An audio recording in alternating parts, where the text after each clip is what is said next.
जिस फीमेल के अंदर इस 8 से 16 कोशिकीय अवस्था को ट्रांसप्लांट करते हैं ना, उस फीमेल को हम सरोगेट मदर कहते हैं। तो सरोगेट मदर कुछ भारी चीज़ नहीं है। जो जाइगोट हम इस ट्यूब में बनाए थे ना, उस ट्यूब से निकालकर जाइगोट को किसी महिला में इंजेक्ट करेंगे, वो महिला कहलाएगी क्या? Surrogate mother. तो हेलो दोस्तों, आज की इस सेशन में हम लोग ना टेस्ट ट्यूब बेबी अर्थात प्रखनली शिशु के पूरी कहानी को पढ़ने वाले हैं।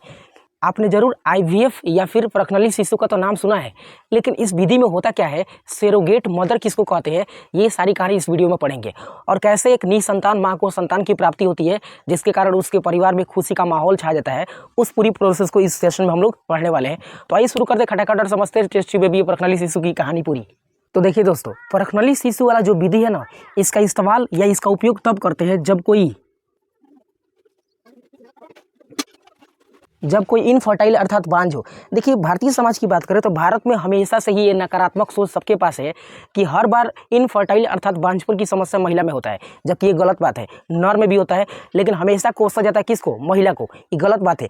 चेकअप कराने के बाद अगर पता चलता है ना कि नर है, तो उसको इतना ना मारिए कि चटनी उसका बना दीजिए मार के। तो आइए समझते हैं कि आखिर इनफर्टाइल या बांझ की परिस्थिति कैसे आती है। तो देखिए,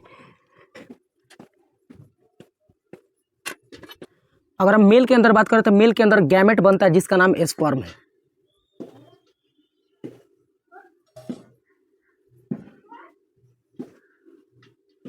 क्या है? स्पर्म। और यही फीमेल के अंदर जो गैमेट बनता है उसका नाम अंडाणु है या ओवम है। ठीक है। और जन्म की पूरी प्रोसेस इन दोनों पर ही डिपेंड है। मतलब अगर इन दोनों का बनना फिक्स है तो संतान उत्पन्न होगा। देखिए, मान लीजिए कि मेल के अंदर दो दंपति, एक तरह से दो दंपति मतलब हस्बैंड वाइफ है। ठीक है।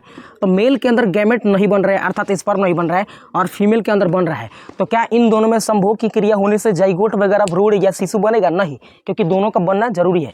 या ऐसा भी हो सकता है कि मेल के अंदर गैमेट बन रहा हो और मादा के अंदर गैमेट नहीं बन रहा हो, तो इस परिस्थिति में भी क्या होगा? इनफर्टाइल अर्थात बांझपन की समस्या होगी। ये भी हो सकता है कि दोनों में नहीं बन रहा हो गैमेट, तो दोनों इसके लिए दोषी होंगे। उनको सही करने के लिए क्या तरीका वो पढ़ेंगे। ठीक है। तो ये कंडीशन, एक और कंडीशन हो सकता है कि मान लीजिए दोनों में बन रहा हो। ठीक है। अर्थात अंडाणु, यहाँ पे अंडाणु और स्पर्म दोनों के दोनों हर जगह बन रहे हैं, फिर भी उनके अंदर कभी कभी ना इनफर्टाइल अर्थात बांझपन की समस्या देखी जा सकती है। तो ऐसा क्यों? गौर से समझिएगा। अगर स्पर्म काउंट अर्थात स्पर्म की संख्या कम है या अंडाणु की संख्या कम बन रहा है, तो इस परिस्थिति में भी बांझपन की समस्या आती है। क्योंकि स्पर्म जब निषेचन के लिए मादा के फैलोपियन नलिका में जाता है ना, अर्थात गर्भाशय में जाता है, तो वहाँ पे गर्भाशय के अंदर, गर्भाशय के गुहा में WBC कोशिका होती है जो स्पर्म को काफ़ी मार देती है। तो एक तरफ कह रहे कि स्पर्म की संख्या ही जब कम है तो WBC मार के खत्म कर देगा, यानी स्पर्म की संख्या काउंट कम है तो निषेचन की संभावना बहुत कम हो जाएगी। यानी जब दोनों गैमेट बन रहे होते हैं लेकिन संख्या में कम बनते हैं ना, तो इस परिस्थिति में इनफर्टाइल की समस्या आती है।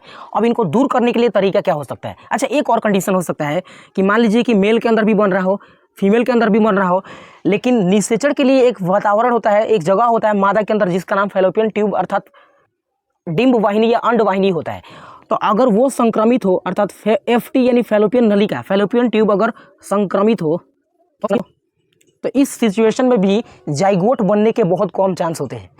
तो फैलोपियन नलिका संक्रमित होगा तब भी गायब हो सकता है। तो ये 4-5 कंडीशन था जिसमें बांझपन की समस्या हो सकती है।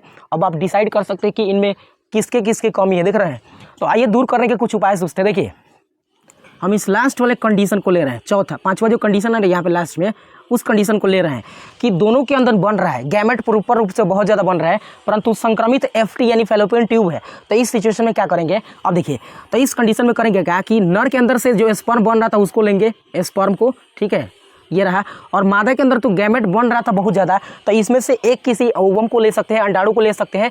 कुछ युक्तियाँ होती है वैक्यूम जैसे, जिसके द्वारा हम अंडाणु और शुक्राणु को बाहर निकाल सकते हैं। टेक्नोलॉजी है एक तरह से, तो इसको हम अंडाणु को बाहर निकाल सकते हैं। ठीक है। अब हमने कहा कि फैलोपियन ट्यूब में निषेचन होता है लेकिन ये संक्रमित है, तो इस कंडीशन में निषेचन तो फैलोपियन ट्यूब में नहीं करा सकते, क्योंकि जब संक्रमित है तो जाहिर सी बात है कि दोनों के द्वारा जो जाइगोट बनेगा उस जाइगोट भी खराब हो जाएगा। तो इस कंडीशन में करेंगे क्या कि इन दोनों को एक ट्यूब लाइक स्ट्रक्चर, यानी कुछ इस तरह से होता है,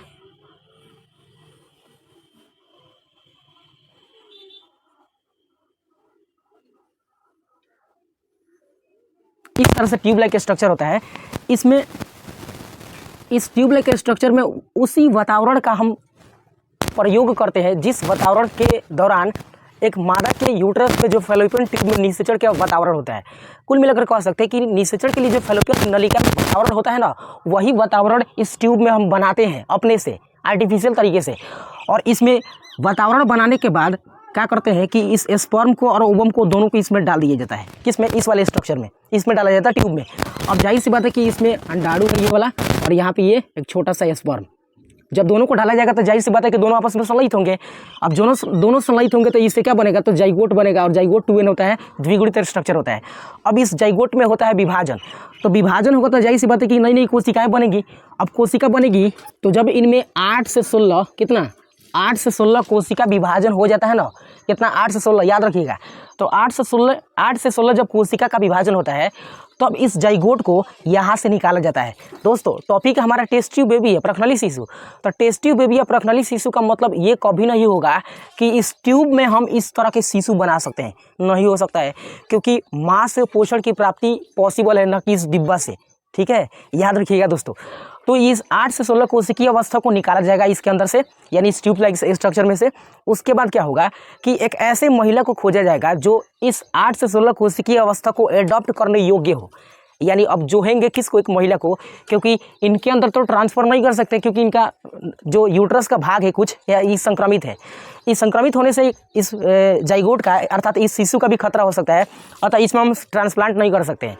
तो इस 8 से 16 कोशिकीय अवस्था को क्या करेंगे? किसी अन्य महिला में ट्रांसप्लांट करेंगे। अब जाहिर सी बात है कि इन दोनों दंपति के हो सकता है कि माँ हो या इनकर सास, यानी मेल के सास हो सकती है या इनका सास हो सकती है। ठीक है, तो इन दोनों के किसी एक फीमेल वर्जन को लेंगे, यानी खोजेंगे, जाहिर सी बात है खोजना तो पड़ेगा ही। और उस महिला के अंदर इस 8 से 16 कोशिकीय अवस्था को क्या करेंगे? तो इंजेक्ट कर देंगे। क्या करेंगे? इंजेक्ट कर देंगे। अब देखिए इसमें ना बहुत सारा मतलब लोगों को कल्पना मतलब भावनाएं जगता है कि भाई दूसरे किसी को जाइगोट के स्पर्म को हम धारण करेंगे, मतलब कुछ कुल मिलाकर चौपट जैसा काम हो जाता है। कहने का मतलब है कि बहुत सारी महिलाएं एक तरह से होती है ना, जो कहते हैं कि दूसरे किसी के स्पर्म को लेना बहुत अजीब सा लगता है। ठीक है, लेकिन ये गलत बात है। ठीक है, याद रखिएगा। तो इस 8 से 16 कोशिकीय अवस्था वाला कोशिकी जो मतलब जाइगोट है ना, इस जाइगोट को मादा के अंदर क्या करेंगे? ट्रांसप्लांट करेंगे, इंजेक्ट करेंगे। तो जिस महिला के अंदर, जिस फीमेल के अंदर इस 8 से 16 कोशिकीय अवस्था को ट्रांसप्लांट करते हैं ना, उस फीमेल को हम सेरोगेट मदर कहते हैं। क्या कहते हैं? Surrogate mother. ठीक है, तो सेरोगेट मदर कुछ भारी चीज़ नहीं है। जो जाइगोट हम इस ट्यूब में बनाए थे ना, उस ट्यूब से निकालकर जाइगोट को किसी महिला में इंजेक्ट करेंगे, वो महिला कहलाएगी क्या? Surrogate mother. अब जाहिर सी बात है कि 8 से 16 जो कोशिकीय अवस्था है, इस 8 से 16 कोशिकीय अवस्था को पोषण की प्राप्ति इस सेरोगेट मदर से होगी, और भ्रूण के अंदर ही उस शिशु का क्या होगा? विकास होगा और परिपक्व होगा, उससे एक नए शिशु का निर्माण होगा। ठीक है, अब गौर से सुनिएगा। तो हम यहाँ पे निषेचन की विधि शरीर से बाहर करा रहे हैं। हालांकि निषेचन तो फैलोपियन ट्यूब में होता है, लेकिन फैलोपियन ट्यूब तो संक्रमित है, तो हम बाहर निषेचन करा रहे हैं अंडाणु और शुक्राणु को। तो जब शरीर से बाहर निषेचन कराते हैं ना, तो इस विधि को हम IVF कहते हैं। क्या कहते हैं? IVF। IVF का मतलब होता है इन विट्रो फर्टिलाइजेशन।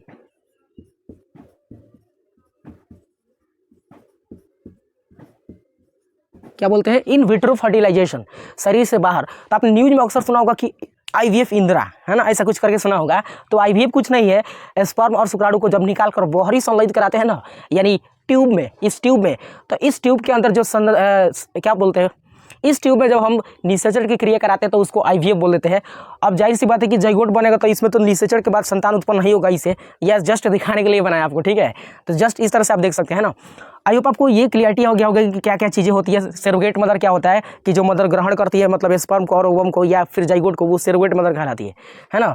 और प्रखनली शिशु का मतलब कि हम जाइगोट बना रहे हैं प्रखनली में, लेकिन शिशु का विकास पूर्ण रूप से कहाँ होगा? तो सेरोगेट मदर के अंदर। ठीक है, तो ये कहानी था, कुछ ऐसे एक खोए हुए परिवार में संतान की उत्पत्ति होती है। तो आई होप आपको ये कहानी आज को समझ में आया होगा। ठीक है, तो मिलते किसी अदर वीडियो में, तब तक के लिए take care of your self.